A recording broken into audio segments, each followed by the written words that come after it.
All right, let's get more to the nuts and bolts of this thing, Tony, and we'll stay with you with the defense and the performance on Saturday, and then also what we can gain from what Ryan Day had to say on Tuesday regarding the structure of the defense, the scheme, possible progress, which I went out and was criticized for basically saying that I saw some improvement in the defense in spots on the defense, even considering the opponent on Saturday.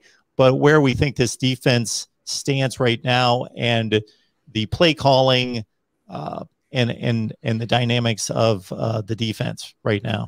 Yeah, so the play calling was turned over to Matt Barnes, who's the defensive backs coach. He came. He used to be upstairs. He's now down on the field. Kerry Combs went upstairs to add an eye in the sky for him.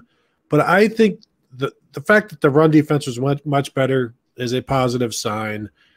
Does Tulsa run the ball all that well? They have some talented backs, but Ohio State stopped them. But then they gave up 420 odd yards, whatever passing.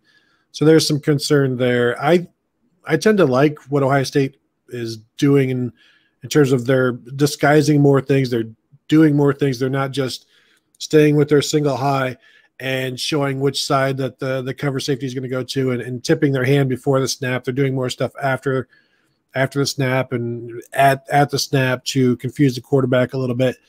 Did it confuse the quarterback last week?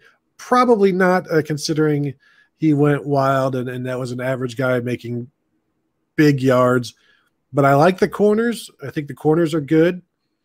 The safeties will have to continue to improve. But really, the crux of all of this is the defensive line.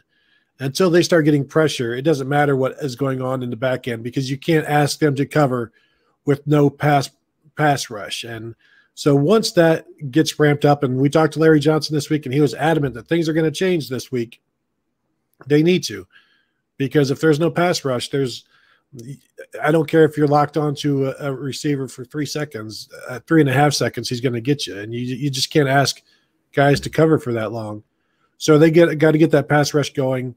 Maybe we'll see some younger guys involved to make that happen and start pushing these older guys who are on the field but not necessarily making an impact. Yeah, I think Ohio State, well, first they say that the best offense is a great defense. Well, Ohio State just needs to have a great offense because we just haven't necessarily seen it out of the defense. One good thing is when it comes to Ohio State's pass rush, Bryant, not Anita, Bryant, college, university, Bryant, ITT Tech, I don't know anything about them other than their FCS, had 4 sacks against Akron. Auburn had something like 6. I think Temple had 3. So they're giving up a lot of sacks. If Ohio State comes in and gets 1, it's going to be some fun conversation after that point. But yeah, Larry Johnson came in and being, the big preacher Larry, he wasn't going to hear any of it being on his players. It's on him. But at the end of the day, they got to go out there and they got to win their one-on-one battles out there. He can dictate who's going to be out on the field, that rotation. Let's see a little bit more Tyleik Williams after what he was able to do. When it comes to, I agree with Tony in terms of I saw some things that they were trying to do a little bit different. I don't think that they were as predictable. When Tulsa's quarterback throws for 427, I think it is. I mean, obviously there's some issues there from what I was watching up top in the press box. There was still a lot of times that a lot of 1-on-0 type of situations. You're not going to be able to fix the jet engines at 35,000 feet. It's not going to be a 1-week fix. But Ohio State's going to need to find some sort of fixes along the way because after Akron, who is just not a very good team, I'm just going to call it what it is. Even though people are going to thumb their nose at Maryland and Rutgers, the level of difficulty is going to go up substantially. Yeah, I think it's particularly troubling that Tulsa threw for over 400 yards. I think that the cornerbacks, Denzel Burke, Cameron Brown, have played pretty well, but you have a real hard time beyond that. And maybe Ronnie Hickman, the bullet linebacker, who's been right around double figures in tackles in all 3 games. It's kind of hard to find anybody else who has held up their end of the bargain on defense. There's still no difference makers at the linebacker spots. I saw something. Tommy Eichenberg played 53 snaps and didn't have a tackle in the game. That's a lot of plays without any production. He did have one nice pass breakup, though, I guess. Lathan Ransom got burned in coverage a couple times, including once for a touchdown. And really still no discernible pass rush, only 2 sacks for the game. Tyleik Williams, the true freshman, finally broke through. Antoine Jackson got one when the quarterback threw it away on an intentional grounding.